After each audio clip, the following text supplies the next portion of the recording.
Hey vinyl community and friend, it's Mazzy here, and this is a Miles Davis showcase of my LP collection. Inspired by watching the documentary Miles Davis, Birth of the Cool. It was on PBS. It's been released on the film festival circuit over the last year or two and has been in some selected theaters, and it's on PBS right now, so find it and watch it. I wouldn't say it's a definitive thing. How can you do a definitive thing in 2 hours of Miles Davis? But it's a great overview for people who want to know more about him. I've read some criticism that people want to hear more of the music and have more details about the music. But with his catalog, you can't really go over every little particular thing in 2 hours. Maybe an ongoing Ken Burns-like series would be kind of a cool thing down the line, but I thought it was great. Also, it mixes a lot of his personal life and obviously a tempestuous personal life with his addictions to drugs and some of his physical abuse with women, but I'm not going to get into that. I'm going to separate the music from the person. Been a big Miles fan, and for me, the introduction to Miles, I knew of his work, but in 1970, when it came out, I bought a copy of Bitches Brew. I had heard about it, heard a little bit of it. I can't remember where I heard it or how I heard it, or maybe I just bought it because of the pretty amazing African type art cover that was actually illustrated by a white German artist. But even the name and just for some reason the whole package seemed really interesting. And I got it home and I did not get it. 1970, I did not get what Bitches Brew was about, and I returned it. Then about 3 or 4 years later, when I was working in record stores, it was being played again, and I finally got it, understood it, and kind of fell in love with it. As much as you can fall in love with Bitches Brew, but just thought it was such a really cool record, and I do today. I'm going to showcase my record collection. Not CDs this time because it's just so massive, Miles Davis body of work. It's not a definitive overview and it's not complete. There's certain copies missing of titles. I don't have every original. I have some originals, a lot of reissues. I'm separating my MoFi, mobile fidelity issues of Miles Davis records that came out in the last several years. They are together, so they'll be out of sequence. Otherwise, pretty much everything is more or less in sequence, and don't bust my balls if something is out of order slightly. And I'm not gonna get into the whole, every single artist and everything, because this will go on forever. It already has gone on for 3 minutes, and I haven't even showed a friggin' record.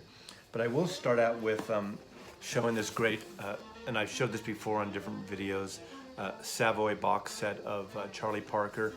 Probably one of my top 5 jazz musicians. This year in September, this year we're celebrating the centennial of Charlie Parker. That's what's on in the background, because Miles Davis played with Charlie Parker and Dizzy Gillespie from the, 44, 45 to about 48, 49, give or take, and he is on some of these Savoy recordings. So I'm using this as a background because I don't think I can get away with playing any Miles, but his albums are very much protected, but great stuff, great bebop stuff, and he learned a lot, a great school working with Charlie after coming out of Juilliard, and this was a great education for him, but I think he couldn't keep up with the fast-paced bebop style of Charlie Parker and Dizzy Gillespie and the others in here. I believe Jerry Mulligan, too, was a little later. He played with him as well. So that's a good start. Then pretty much what I need to show is his prestige records. And these are 2 volumes from Record Store Black Friday 4 or 5 years ago, I believe. They came out a year apart. And these are reissues of the 10-inch original prestige records they did. So I won't get into all the details of them, but I'll show you them because they're really kind of cool. The collective personnel on these are people like Art Blakey, Kenny Clark, Al Cohn, Leonard Gaskin, Dizzy Gillespie, Al Haig, Percy Heath, Milt Jackson, John Lewis, Horace Silver, Zoot Sims, Sonny Rollins, and on and on. But I thought this was the first one, but I could be wrong. But just go through so you can see the covers of these. These are wonderful recreations of the 10-inch, the 10 inches that originally came out on Prestige.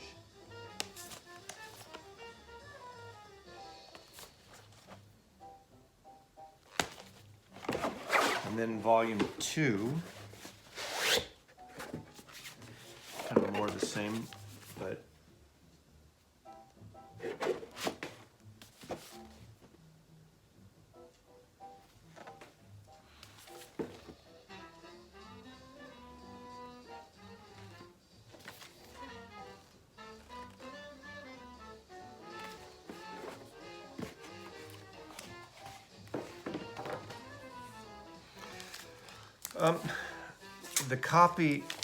the record that really changed things, and it was recorded in 58 and 15, or 59 and 60, I believe. No, it was recorded in 48 and 49, and what became his Birth of the Cool. It wasn't released till the late 50s by Capitol Records, and it was him really doing something that was brand new. It was with Gil Evans kind of orchestrating and working with him, small group of a small orchestration, totally different what bebop music was doing, a little more in the classical realm of jazz, but an amazing and important record, released originally on singles and then 10 inches, and amazing artists like Jerry Mulligan's on it, and I believe John Lewis and others. This is the recent reissue with a booklet. Some find the mastering on this not great, but I'm fine with it. There's a lot of various covers and some early Capitol reissues from the 60s and 70s you can get with illustrations of Miles as well. So I suggest any form of this you get. Again, in a way, Birth of the Cool was a marketing thing that Capitol Records did when this was issued in 58 or 59, I believe. It didn't say here. Lee Konitz, I think Lee Konitz is the only living member who is on this still. But an important record. Birth of the Cool became such a concept, almost like with the French New Wave of cinema, which brings me to a couple things we'll show you also. Some of these are posthumous, not posthumous in terms of his death, well, that too, but releases after the fact. This is something that Columbia put out in the 70s. These are recordings from 1949 from the Paris Festival of Jazz.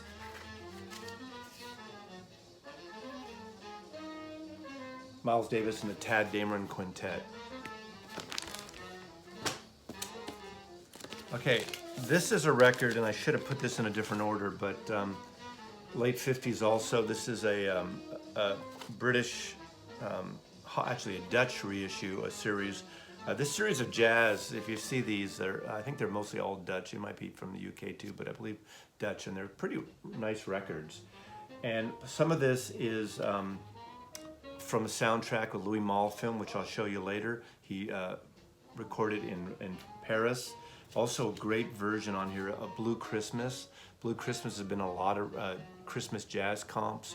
It's one of the few Miles Davis tracks with a vocal. It's Bob Duro doing that kind of jazzy beat poet kind of Blue Christmas.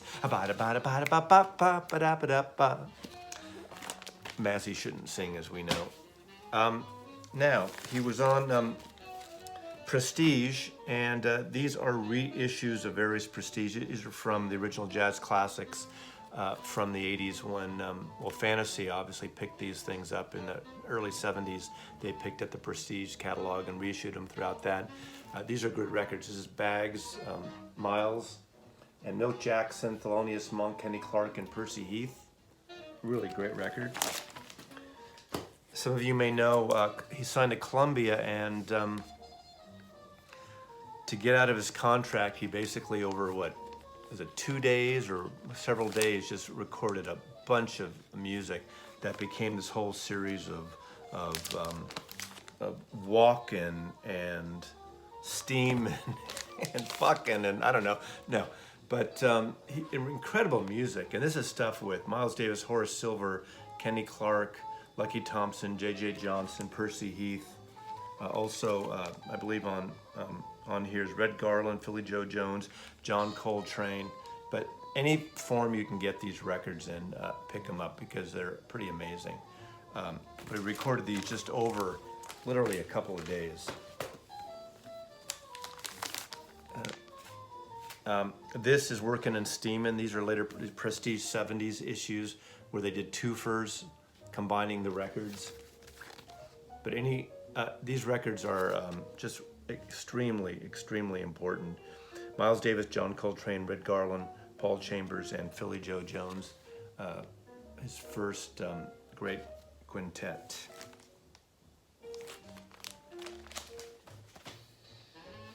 Again, these are 70s issues that came out.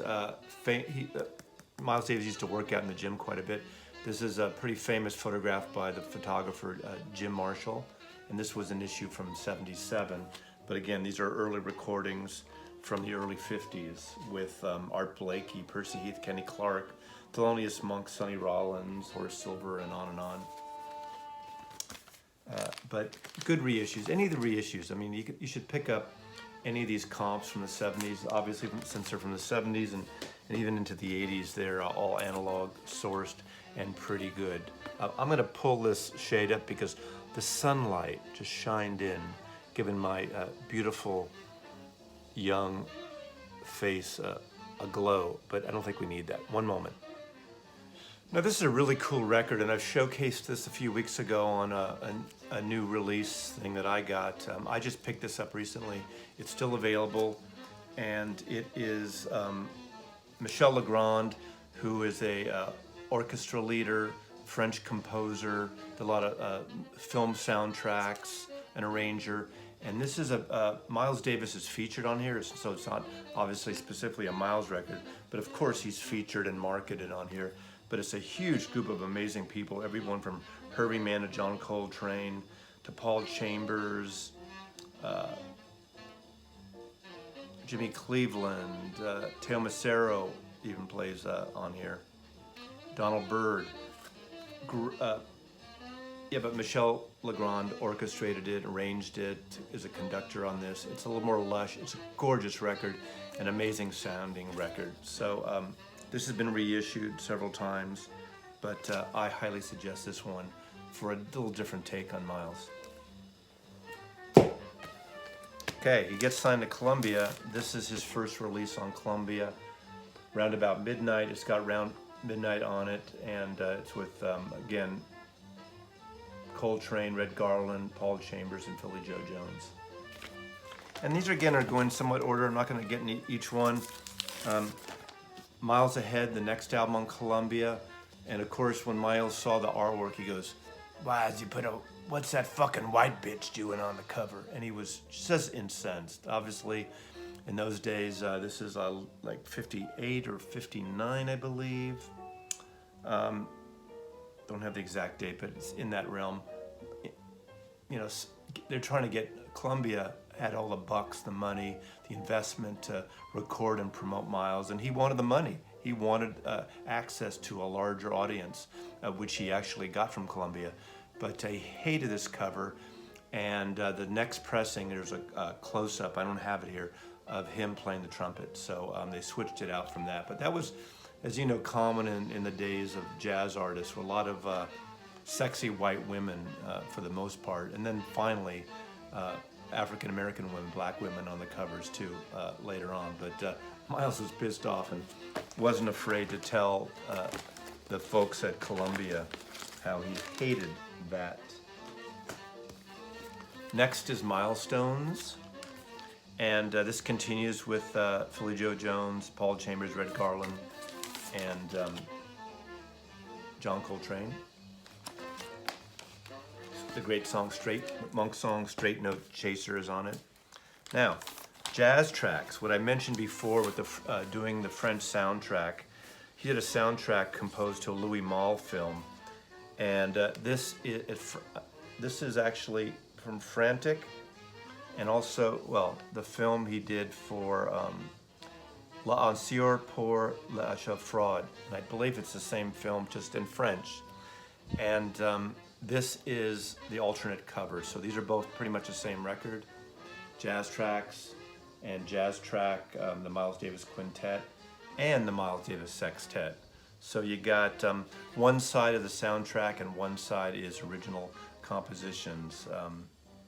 Dolphin Street, on Green Dolphin Street, Stella by Starlight, and then the first side is all compositions, which he improvised with Jean Monroe, the actress. Just shot it as it went along, and it was really kind of cut together after, but beautiful record. So any version you get on this, there's a great CD with the original film clip of Jean Monroe on the cover. Highly recommended. I don't have to say any more about Kinda Blue. Model jazz, that just slow intro, the beginning of So What. Freddie Freeloader, great. I mean, you know the album, considered the most popular jazz album of all time. I think it's still the biggest selling jazz album of all time. Unless Breezin' in the 70s, and I don't think that was a huge hit by middle of the road version of George Benson doing Breezin' when he started singing too. Campbell Adderley, Paul Chambers, James Cobb, John Coltrane, Bill Evans, and Wynton Kelly. They're all an important part of this, and he lets every musician really kind of go on this album. And one of the infamous stories that I tell is Bill Evans really supposedly wrote that whole piano intro, bum, bum, bum, bum, and wanted a writing credit on it to get some publishing money. Miles said, I'll give you something. And he wrote him a check for $25. Can be somewhat of a bastard, but we're separating the man from the music, okay? Well, Frances, his girlfriend Frances, finally gets on the cover of Someday My Prince Will Come.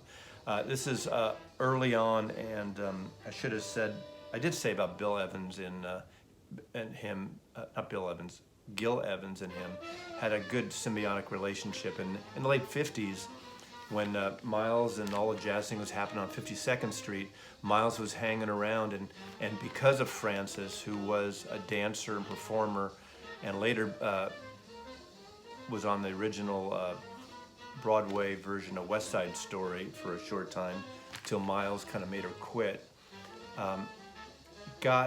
introduced Miles to the whole New York artsy and intelligentsia crowd, including Gil Evans, who would have these parties and events, and Miles was inspired by that whole scene and everything, and they kind of moved in together, and he put her on the cover of Someday My Prince Will Come. But Gil Evans really did a whole session of that. I'm not talking again about the CD box sets, but Gil Evans orchestrated, did more of a lush sense, worked on Someday My Prince Will Come, worked on Sketches of Spain, which is in my MoFi collection here. And actually, maybe this one is not with Evans. Produced by Teo Macero, I could be wrong, but it's around that time where he was doing, Someday My Prince Will Come was from a Disney film, from Snow White and the Seven Dwarfs, and it became very popular. This was a big record as well for Miles. Here we go with Gil Evans. So Quiet Nights, great combo with Gil Evans. Also produced by Teo Macero, but arranged and conducted by Gil Evans. Cool record too. Some standards, some great songs, very lush and very beautiful. Teo Macero produced a lot of his records, and later on you'll see he cut up recordings and really kind of put them together. He worked on this. This is with Herbie Hancock now. This is where we start introducing, I believe, the next quartet, the second great quartet, with Herbie Hancock, Anthony Williams, Tony Williams, Ron Carter here. Wayne Shorter would be a little later on this, but another great record. Basin Street Blues. So this is recorded between New York and Hollywood.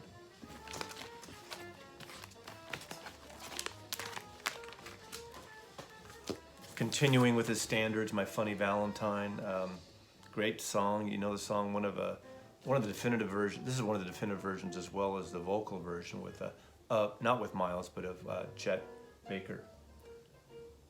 George Coleman on tenor saxophone. So again, it's got the rest of the quintet, but before Wayne Shorter joined the group. I believe Miles Smiles is the first one with Wayne Shorter. Produced by Teo Macero again. They're starting to get in a different sound with this quartet. Drive-in bop, a little more modern-ish, if you can make it. A little more out there, but still very accessible, but just really driving. I mean, Tony Williams was 17 years old when he joined up with Miles. I think Herbie Hancock was 22 or 23. So Miles really, for the first time, brought in a young band. So again, like Art Blakey, he was someone who was really, really talented in discovering new young artists. Sorcerer, again, produced by Tara Maceo. That is Cicely Tyson, the great actress who Miles dated and lived with. Later, after they broke up and got back together, they did marry at one point. Prince of Darkness, The Sorcerer's on here, Limbo. Nothing Like You was an older tune, I think, not recorded for this session. That's with a vocal by Bob Duro as well, who sang on Blue Christmas.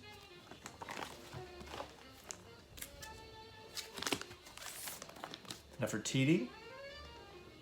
Again, this is where Ron Carter heard the same quintet. Nefertiti, Fall, Hand Jive. Howard Roberts produced a couple of tracks.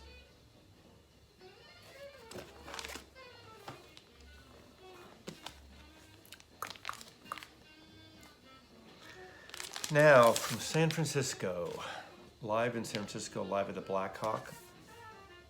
There's Frances. She's in the documentary quite a bit. She talks about the tempestuous relationship they had, how they fell in love. So the documentary does have some personal things. Recorded from a great jazz club in San Francisco. I was too young to attend it. It's in what's now the Tenderloin district of San Francisco. It was torn down probably in the late 60s, maybe early 70s. And it's still a parking lot. And it's kind of a really funky area of San Francisco right now. But this has Miles Davis, Hank Mobley, Wynton Kelly, Paul Chambers, and Jimmy Cobb. So we got away from the second quartet and was getting into some different things and playing live. Now this came out as a record store day this past year, but this was originally only in Japan. This came out around this time period too, Miles in Tokyo. This is with the quartet, I believe, of Tony Williams and Herbie Hancock, Wayne Shorter, Ron Carter.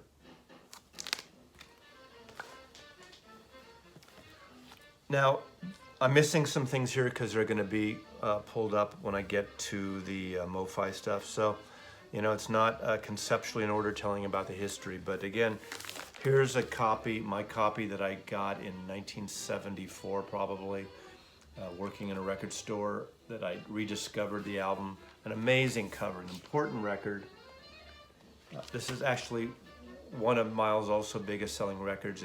All of a sudden he started attracting the rock crowd, and he went after that crowd. He was so pissed off because he saw all these like young white bands who weren't great musicians playing and making so much money for playing at one festival or one concert or doing the Fillmore. And this period was really important for Miles in terms of to get to a larger audience. This is Miles at the Fillmore. Really great record, and this is where he started mixing things with you know, John McLaughlin and Chick Corea, and we'll talk about that a little later. Electronics, not really early synthesis, early kind of electric keyboard stuff, various percussions, African music. Really great record. He was finally getting paid in the documentary, and I've heard this before, one of the musicians was backstage at one of these shows, and it was the Fillmore show. He was given a check, and he just couldn't believe the check he got for one night, because these white folks or young white punk or one rockers are making so much money for one night they can't even play. But these records were stitched together by Teo Macero. He would tape every night, and I believe this is the one. If you look at the tracks, it just says record 1, side 1, Wednesday Miles, and then Thursday Miles, then Friday Miles, and Saturday Night Miles. So he played, I think, 4 nights of this series. And Teo just, they recorded everything, and he cut it together and put it together, mixed it up, and that's why he got this great, funky fusion. I mean, this whole thing where fusion was starting, and Miles was a big part of starting with fusion. Before this, the album before this, which we'll get into in A Silent Way, which is in my MoFi collection. And this continues that, again, there's 2 different covers. The original cover, it was this. I actually prefer this cover. I think it's really tough, but this is a 70s issue that came out. They switched it. Herbie Hancock is on here and doing more electric stuff. John McLaughlin, Billy Cobham, so he switches up the drummer, Michael Henderson, and Stephen Grossman on saxophone. And it's basically just 2 songs with some overlapping voice recordings of Jack Johnson, the boxer.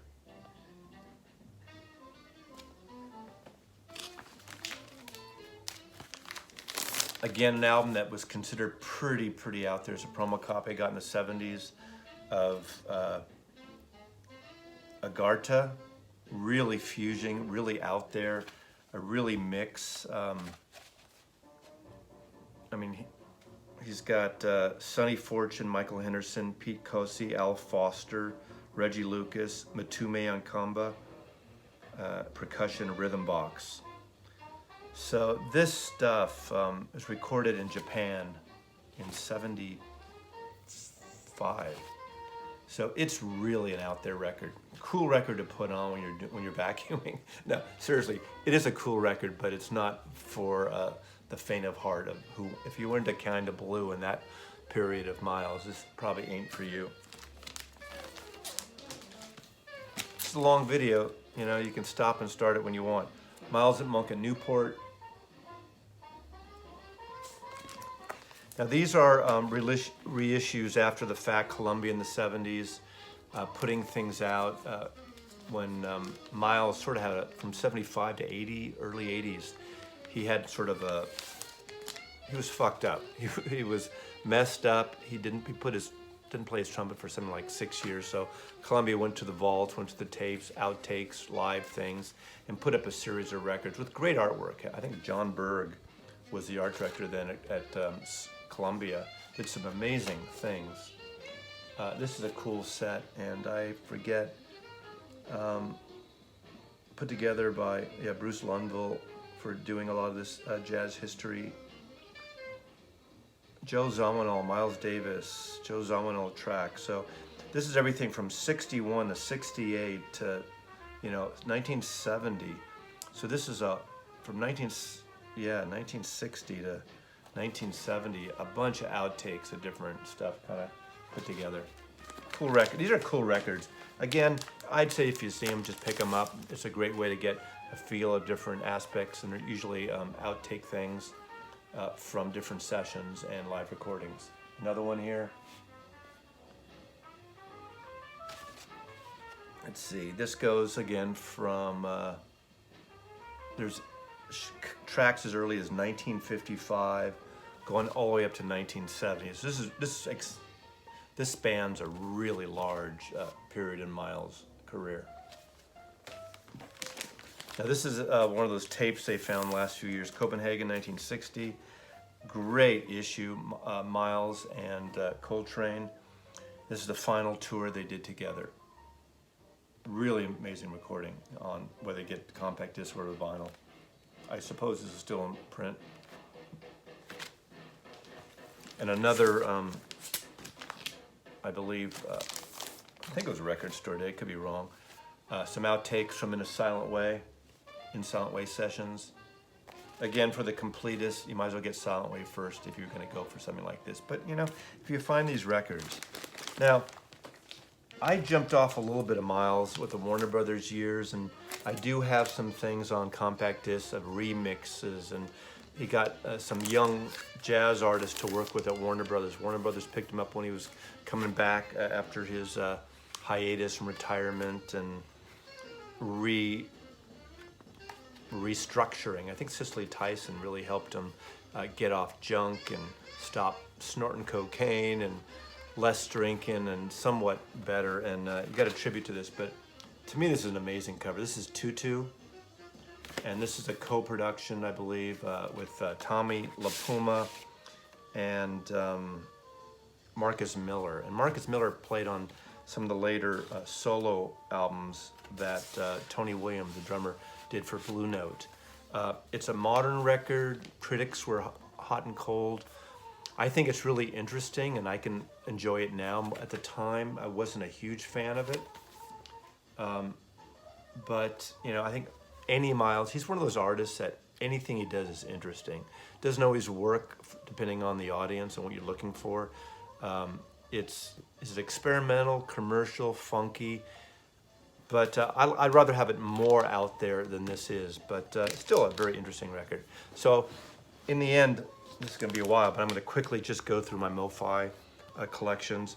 Kinda Blue, I have a MoFi box set of this, and sounds great.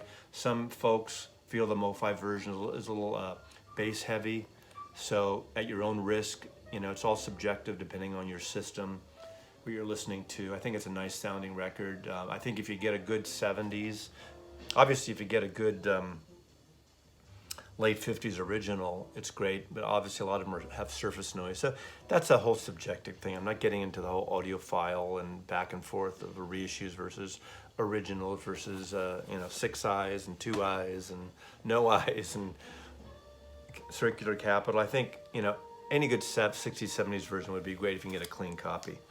Same with Sketches of Spain. Love this record. Me and my buddy, Jashid Brooks, kind of argue. He's not a huge fan of this record. Gil Evans, very you know, Spanish sounding, orchestrated, very classical in a Spanish way. But I love this record. I'm a fan of this quite a bit. Arranged by Gil Evans. Great, great album. ESP. There's Francis again on the cover.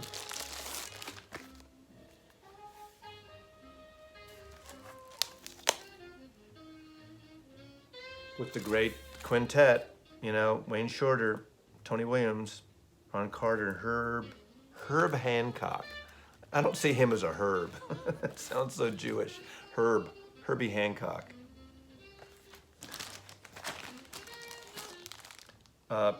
Another Gil Evans collaboration, Porgy and Bess. Love this cover. Just such a beautiful cover, right? Again, if you know Porgy and Bess, the music, you'll like that kind of stuff. Some people love it, some aren't into it, but you know, Summertime and My Man Gone Now, Fisherman's Strawberry Prayer, There's a Boat That's Leaving Soon for New York, I Love You Porgy. I mean, it's a great songbook, great Gershwin music, and I think it's a gorgeous record. Just depends on your taste. And again, I really like these. Some of these are 45 RPM numbered editions. You don't need to know the number. Why? Does it make a difference? No. Now, this is an incredible record. Find it here.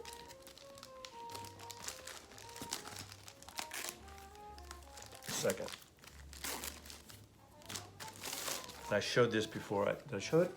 I can't remember if I had it before. Miles Smiles. Again, Wayne Shorter, Herbie Hancock, Tony Williams, Ron Carter.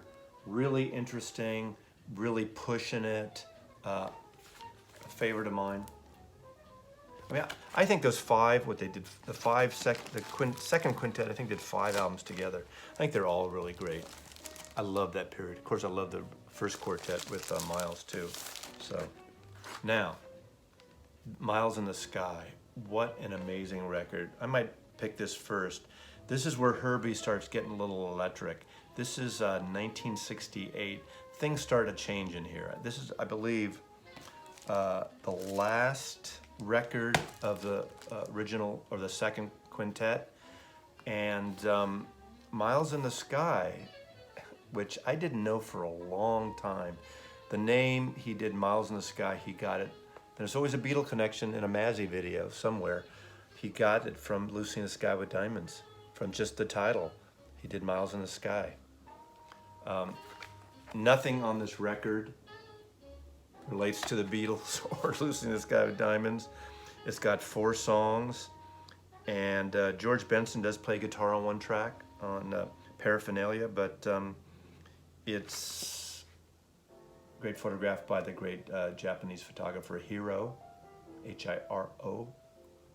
But I love this record. To me, again, all their records, that quintet, are amazing. Now, this is the changing record. This is where fusion began for Miles and possibly began for anyone. I'm not a jazz aficionado historian where I know all the specific details, but this is where Miles started pushing things, bringing in electric keyboards even more. Chick Corea plays electric piano on this whole thing, and Herbie Hancock plays electric piano. We all know in the 70s, Herbie was one of the early adopters of synthesizers and electric stuff. That a lot of it he learned from a composer, experimental studio owner in San Francisco, Pat Gleason, professor, the doctor who worked on Apocalypse Now soundtrack and worked on one of the early fusion Columbia records with Herbie. Apparently helped him get set up on different synthesizers and electronic instruments.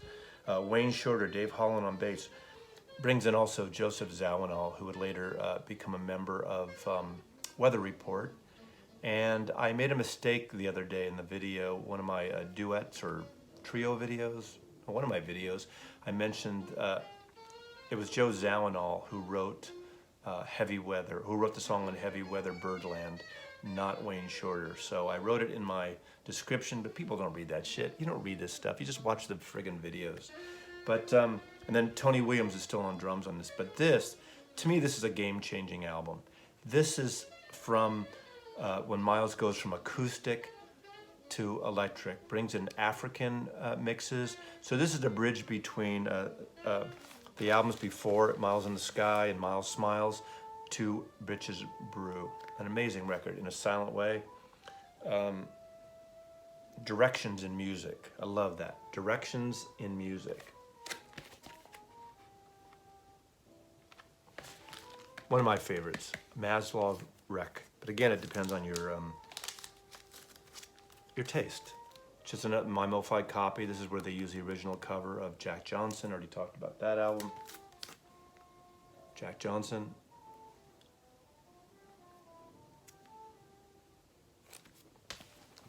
And then lastly, a record I bought again early on and I didn't listen to it. I just didn't get it when it first came out. And now, in fact, when you talk about the CD, those great bootleg series of CDs, as well as the the Metal Spine box sets that Columbia put out, there's about 7, 8, 9 of them. And I think I have all of them that have like the complete Bitches Brew. They have all the sessions. They're like 4, 5, 6, 8 CDs in a silent way, kind of blue, the Gil Evans box sets. Again, I'm not going to show them, but you know about them. And if you're into compact disc, that's a great way to find this music. Although I think it's still good to get the original full albums because as far as I recall, those don't have the original albums intact. They have all these kind of outtakes before they were kind of edited and put together. But the last one I got, which I didn't get originally, which I missed, is On the Corner. This stuff is funky as hell. This illustrator did several covers for Miles. It's probably in here somewhere. Sorry, I'm not going to read the credit right now. I love this record. It's what you would expect for a mid 70s record to sound. It's out there, but it's a cool friggin' record. Really cool. On the Corner, Miles, that reminds you of sort of the Basketball Jones and Cheech and Chong videos with all that great kind of funkiness to it. If you know what I'm talking about, who knows? But that's my Miles overview. I mean, I hate to end it on this because this is nothing at the end. The Tutu is probably the last one I have, and then there's Pansara or those albums that Bill Laswell mixed together after the fact. A lot of artists have, hip hop artists and others have tried to remix and take his stuff and put it together. But, Miles Davis is one of the most important artists in music. I mean, not just jazz and music. He's in the Rock and Roll Hall of Fame. I saw him only once, and I've said this before on several videos. I saw him around 74, I'm guessing, 74, 75. I need to look it up. I have photographs, which I want to do a overview of some of the photographs he used to take in the 70s at shows. But he played at the outdoor, not pavilion, in Stanford University, south of San Francisco, Stanford, and it was not Maples Pavilion. Anyway, it was the outdoor area, and it was Miles Davis. He played one song for about maybe just under an hour, one piece of music. It was really out there, amazing, but just kept playing back to the audience sometime. He had a tabla player, keyboard player. I got to look and see who the musicians were because unfortunately I don't know off the top of my head, but he was the opening act, and he opened for the New Riders of the Purple Sage. What can I say? Miles Davis opening up for the New Riders of the Purple Sage in Stanford University for all the white college students of the 70s. I'm taking the fucking money and running with it. Anyway, that's Mazzy's Miles collection. So hope you enjoyed it. What am I missing? I know I'm missing a lot, and I can look it up. I know what I'm missing, so I'm going to search for the things I'm missing at some point. Take care. Mazzy loves you.